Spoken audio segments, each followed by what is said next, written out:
Bonjour tout le monde, bienvenue sur Impulse. Je nous sers un café ou un thé et c'est parti pour l'épisode du jour.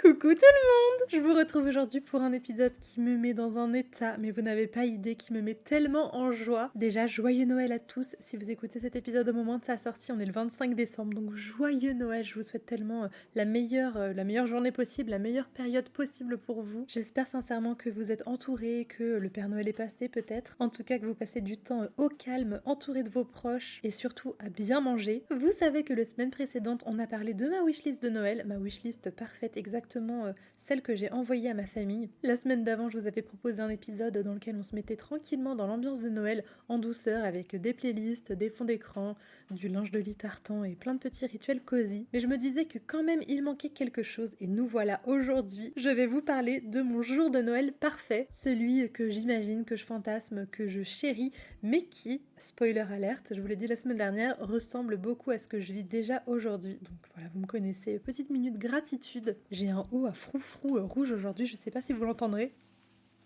Je vais essayer d'arrêter de le frotter. J'adore tout particulièrement l'idée que vous écoutiez cet épisode en vous préparant pour Noël, soit en faisant à manger, soit sur la route pour rejoindre votre lieu de festivité, selon si vous allez, je sais pas, chez vos parents, vos grands-parents, vos sœurs, vos frères. Dites-moi d'ailleurs, très important, sur Instagram, venez me dire avec qui est-ce que vous fêtez Noël. Est-ce que vous faites ça plutôt en petit comité, en giga comité comme nous, parce que nous on est quand même, on est entre 12 et 14, je sais jamais, franchement, désolée. 2, 4, 6, 8, 10, 12. Il me semble quand même que 12 à table, c'est pas mal. En tout cas, je vais vous embarquer avec moi pour une journée entière, du réveil au coucher. Je veux vraiment que vous sentiez la chaleur de ce que je raconte, que vous sentiez la cheminée, que vous sentiez aussi l'odeur des clémentines, que vous ayez en tête le bruit du crissement du papier cadeau, les pyjamas en pilou-pilou, voilà, les petits nœuds rouges sur les chiens, toute l'excitation du 25 décembre. Installez-vous, allumez une petite bougie à la cannelle, prenez un plaid et on y va! Alors je commence par le matin. Premièrement, sachez que dans ma famille, on ouvre les cadeaux le 24 au soir. Et ça, je suis désolée, mais c'est non négociable. Je pense que nous, vraiment, depuis qu'on est petit, on ouvre les cadeaux le 24 au soir. On n'a jamais fait le 25 au matin. Et vraiment, pour le coup, je pense qu'on a toujours ouvert les cadeaux le 24 au soir. Je me demande s'il n'y a pas quelques années où mes parents nous ont fait ouvrir quelques cadeaux le 25, mais sinon, j'en ai toujours eu le 24 au soir. Et je trouve ça tellement charmant. Nous, en général, déjà, j'ai pas envie que le 24 se termine. Je suis pas du tout quelqu'un qui adore les cadeaux en vrai. Et pour moi, comme c'est le 24 au soir, souvent l'ouverture des cadeaux, ça signifie aussi un petit peu la fin de la soirée, même si généralement on reste une heure et demie ensemble, boire une petite tisane avec ma famille. C'est vrai que souvent c'est la fin de la soirée. Ce qui est sûr, c'est que pour moi, ça rend le matin du 25 encore plus merveilleux, puisque, en fait, je sais pas, depuis que je suis petite, encore une fois, je suis trop contente de me réveiller le 25 parce que je me dis, oh mon dieu, je me réveille, vous savez, en me disant, oh, je me rappelle de ce que j'ai eu la veille, et du coup, j'étais trop contente d'aller en bas dans le salon, jouer avec mes Polly Pocket à l'époque. Ça, c'était vraiment le prime du divertissement. Donc, dans mon jour de Noël parfait, moi, je me réveille très tôt. Et quand je dis que je me réveille très tôt, en vrai, c'est que tout le monde se réveille tôt, qu'on soit tous un peu excités, mais un peu fatigués aussi de la veille, en tout cas dans le meilleur mood ultra cosy possible. Je vous l'ai pas dit, mais dans mon jour de Noël parfait, on est tous chez mes parents, dans la grande maison de campagne. On a mes sœurs, leurs copains aussi, et un jour, j'espère, leurs enfants et peut-être les miens. J'ai tellement hâte que ça arrive, ça, vraiment, si vous saviez. Mais bon, bref, je disais donc, on se réveille très tôt et on se retrouve tous en pyjama dans le grand salon qui est encore un petit peu sombre. Et dans le salon de mes parents, il y a une cheminée qui est gigantesque. Et en fait, on la sent même quand on se réveille, en fait, puisque on a des sortes de... Alors, comment ça s'appelle, je ne sais pas. Peut-être des trucs... La ventilation de la cheminée arrive jusqu'à nos chambres à l'étage, en tout cas. Ce qui fait que dès qu'on se réveille, on sent l'odeur de la cheminée. Et donc ça, c'est très caractéristique de chez mes parents, mais on a cette odeur de fumée chaude qui vient se mélanger avec l'odeur du sapin. C'est tellement Noël. Et l'odeur du café aussi le matin, évidemment. L'odeur de la machine à café dans la cuisine qui se répand un peu partout, c'est tellement mon enfance en vrai, au-delà de Noël. Bien sûr, on lance une playlist de Noël et chez nous, on est totalement amoureux de l'album de Noël de Michael Bublé. On connaît tout par cœur de A à Z et on l'écoute souvent d'ailleurs dans l'ordre. On n'est pas non plus contre Frank Sinatra ou les Rounettes, où vous savez, ces voix de crooner et ces chansons hyper emblématiques de fin d'année Vous voyez l'ambiance. Et là pour moi, très grande obsession, il faut que ça sente fort la clémentine. J'aime tellement l'odeur de la clémentine, mon Dieu, mon Dieu, mon Dieu. Et alors vraiment, je choisis mes clémentines de façon, académique. C'est-à-dire que pour moi, la clémentine parfaite doit être petite, ferme, avec la peau assez fine. Évidemment, il faut qu'elle ait des feuilles. Donc ça, c'est la commande que je passe à tout le monde qui veut aller m'acheter des clémentines. On arrive dans la cuisine et là, on a envie de se préparer un grand petit déj de Noël. Je vous ai listé ce que j'imagine dans ce petit déj de Noël. D'abord, bien sûr, des clémentines, le café qui sent fort, des croissants. Cette année, je pense que ce sera plutôt les roulés à la cannelle faits par ma sœur. Franchement, mais ils sont excellentissimes, c'est dingue. D'ailleurs, je vous en ai parlé la semaine dernière. Elle va en refaire pour Noël, Dieu merci. Une baguette de pain encore chaude, du beurre de demi-sel et du miel. Ça a très peu de rapport avec Noël, quoique le pain d'épices, mais c'est vrai que les tartines de baguette avec du beurre de demi-sel et du miel, c'est ma passion absolue. Une fois qu'on a tout ça, on s'installe tous dans le canapé et là, on commence à utiliser nos cadeaux reçus la veille. Moi, j'avoue que j'ai très envie de lancer dans le salon un film de Disney de l'époque. Je dis de l'époque comme si c'était mon époque, mais genre les vraiment très vieux Disney. J'imagine que je suis pas la seule à adorer Disney à la période de Noël. La semaine dernière, j'ai regardé Robin des Bois et je trouve que c'est tellement hilarant comme film. J'avais oublié à quel point c'était drôle. Mon Disney préféré ever, c'est Alice au Pays des Merveilles, mais j'avoue que je le sacralise tellement que je sais pas si je veux le lancer un peu comme ça dans le salon alors que personne regarde vraiment. Je vous ai dit, je sacralise. Donc ce sera plutôt un film de princesse, peut-être La Belle et la Bête, peut-être Cendrillon que j'adore, ou peut-être La Belle au Bois dormant, qui m'a traumatisée quand j'étais petite, soit dit en passant. Pour tout ce qui est boisson, je vous ai parlé du café, mais il y a un truc que j'aimerais trop essayer, c'est le lait de poule. Je n'ai jamais testé de toute ma vie et franchement, je veux froisser personne, mais ça me dégoûte autant que ça m'attire. Ça doit être une sacrée expérience sensorielle, mais le fait qu'il y ait du jaune d'œuf dans une boisson, vraiment, ça me répugne un petit peu, mais c'est une expérience que j'hésite à vivre depuis 26 ans. Je pense que cette année, je vais essayer de passer le pas. Sinon, je vous avais parlé dans ma wishlist de mon coffret d'infusion de Noël de chez Palais d'été que peut-être je vais recevoir le 24 au soir. Donc si c'est le cas, évidemment, je me prépare soit un bon rooibos, soit une excellente infusion. Et vous savez, là, c'est les meilleurs moments où on est tous ensemble, mais tout le monde est un petit peu dans sa bulle. On force rien, on rigole, on parle, on écoute la musique, on a le feu qui crépite, on est tous dans nos pyjamas. C'est un peu cucu, mais j'ai besoin de rien d'autre dans la vie pour être heureuse, je pense. J'en ai pas parlé d'ailleurs, mais qu'est-ce qui me rendrait encore plus heureuse, c'est les câlins des chiens.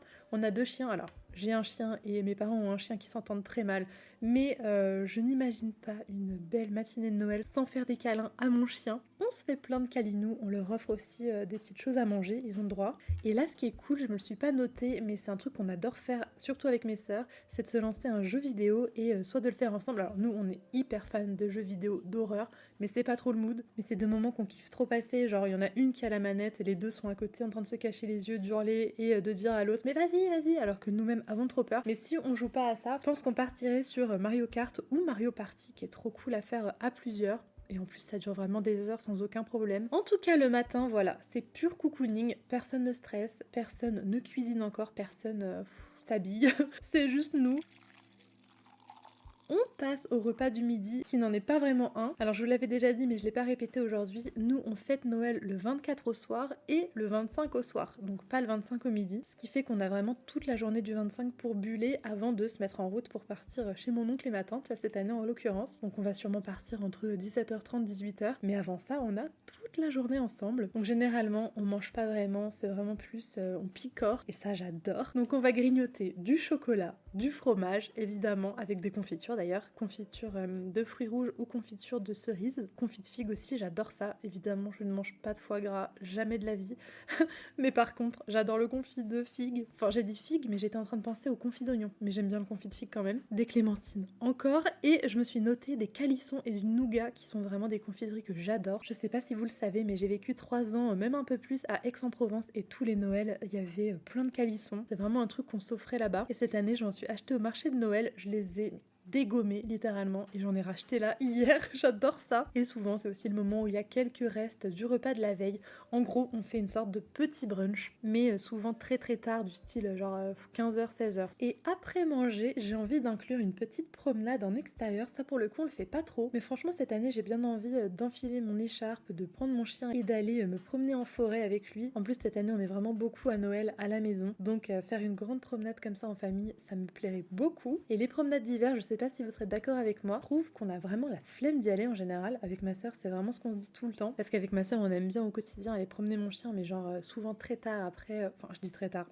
J'allais dire 20h30, 21h, mais c'est vrai qu'en plein hiver, il fait déjà nuit noire. Donc on y va, on a vraiment la flemme et se motiver, c'est compliqué. Mais par contre, une fois qu'on est dehors, on vit notre meilleure vie. Donc un petit peu d'activité, un peu d'air frais, c'est bon pour la digestion, c'est bon pour le moral. Vient ensuite l'après-midi, et là pour moi, l'après-midi dans mon monde idéal, c'est un mélange de créativité et de détente. En plus, je vous le disais, cette année, on est relativement nombreux, donc j'ai envie d'installer une grande table, en fait de réinvestir la table de Noël de la veille et de sortir tous nos feutres, tout le matériel pour l'aquarelle, des carnets, des puzzles, on adore faire des puzzles en famille, des jeux de société aussi, pourquoi pas. Et en fait, ce que j'aime dans cette idée, c'est que tout le monde fasse un petit peu ce qu'il veut. C'est un peu ce que je vous disais au début, c'est-à-dire qu'on soit tous ensemble, mais peut-être chacun dans sa bulle. Moi, en ce moment, je suis en train de faire la peinture au numéro de Bridgerton. C'est Larousse qui m'a contactée il y a quelques jours pour me proposer une collaboration, et en gros, Larousse m'a envoyé toute la gamme, mais quand je vous dis toute la gamme, vraiment, il y avait au moins 10-15 produits, et c'est que des trucs hyper créatifs, donc il y avait de la broderie, il y avait de la peinture, du coloriage,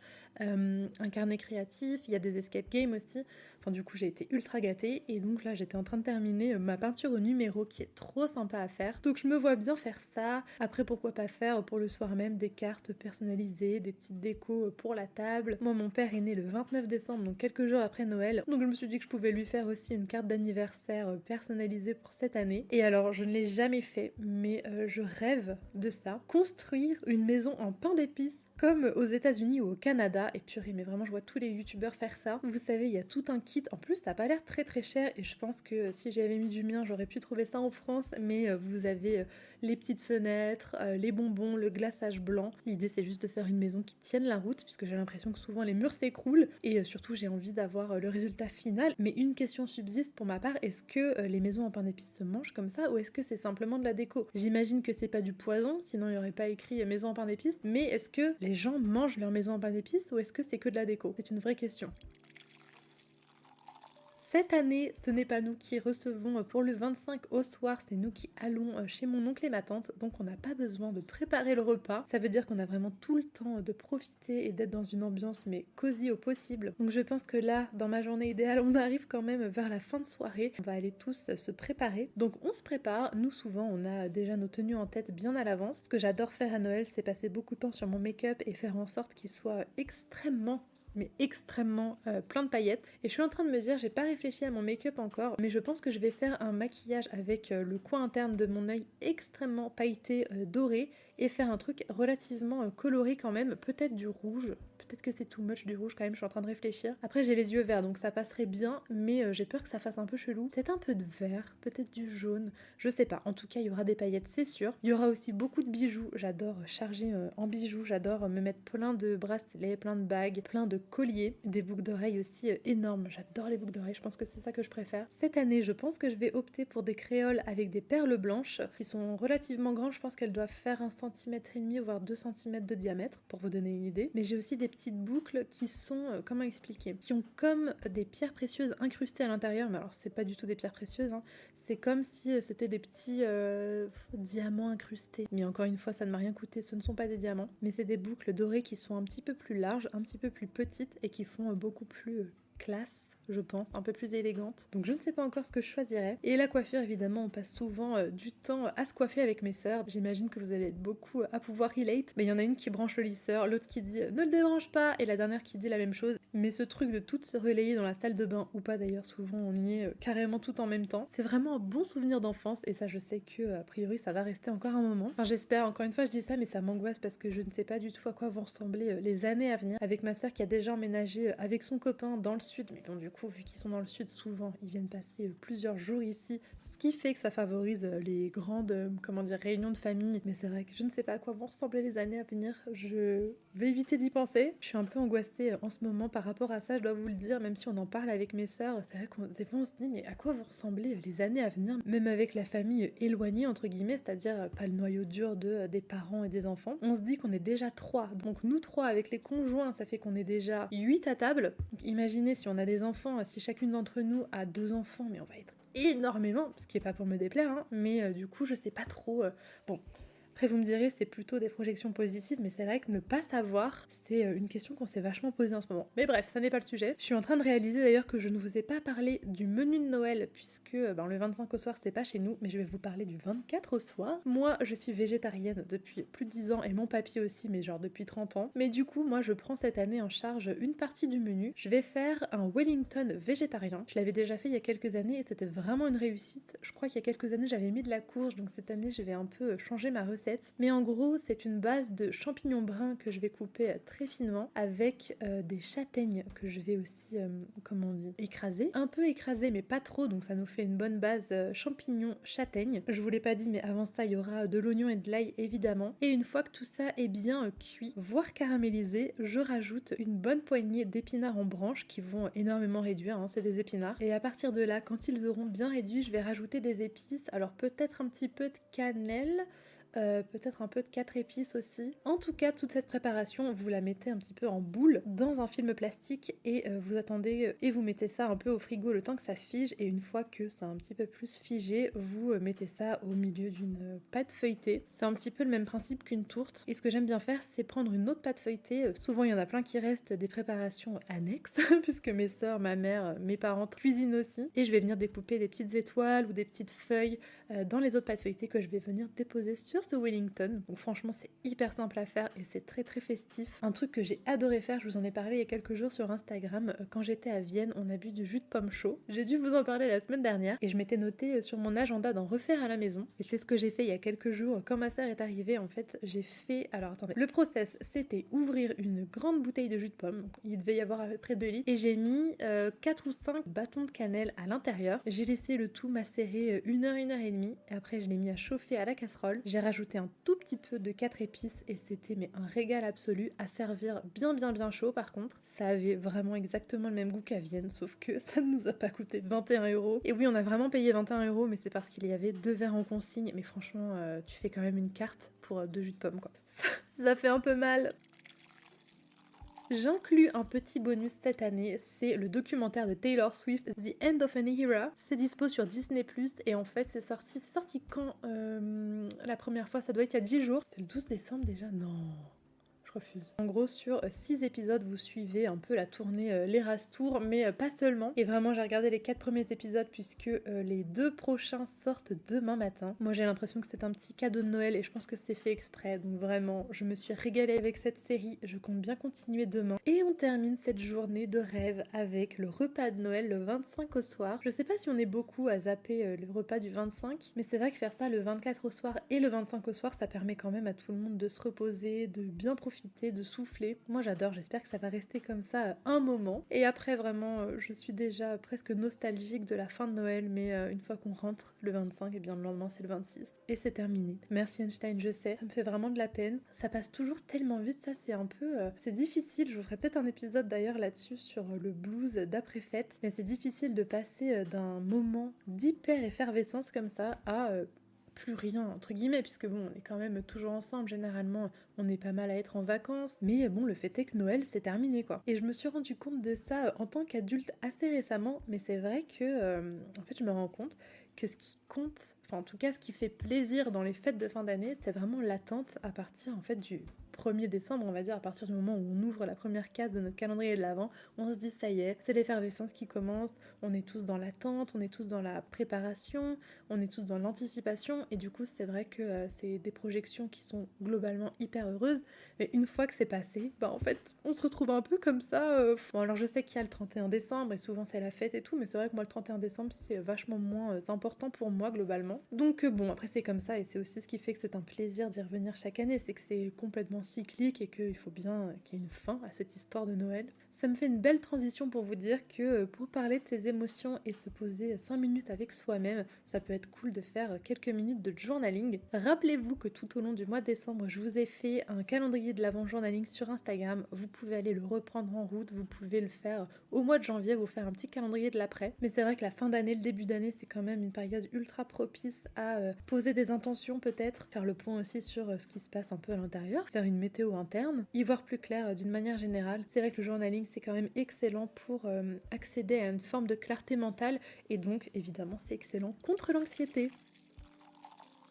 Écoutez, je crois que j'ai fait le tour de mon jour de Noël parfait. J'espère que cet épisode vous aura mis dans un cocon, dans le mood de Noël à 100%. J'espère que ça vous aura fait du bien et que peut-être ça vous aura rappelé des souvenirs, que ça vous aura inspiré. Comme d'habitude et plus que tout, j'ai envie de savoir à quoi ressemble vous, votre jour de Noël parfait. J'aimerais bien pour le mois de janvier faire un épisode FAQ. La semaine dernière, je vous faisais plein d'updates perso et je vous disais que cette année, j'avais réussi à plus ou moins vivre de mon activité d'indépendante. Et il y en a une d'entre vous qui m'a dit qu'elle savait pas du tout que j'étais indépendante, qu'elle pensait que j'étais salariée encore. Et du coup, je me suis dit que ça pourrait être cool de vous laisser me poser quelques questions. Donc si vous avez envie de me poser n'importe quelle question, mais alors vraiment n'importe quelle question, ça peut être qu'est-ce que tu manges le matin, quel est ton café préféré, quel est le sens de la vie selon toi. Si vous voulez d'ailleurs m'écrire un petit mot sans avoir forcément de questions, vous pouvez le faire, je vais vous donner mon adresse mail perso. Vous pouvez m'écrire ça à tiffenddf@gmail.com, sans point, sans tiret, c'est vraiment tout attaché, je vais vous le mettre dans la description aussi pour que vous soyez sûr de ne pas vous tromper, soit par mail donc, soit sur Instagram évidemment,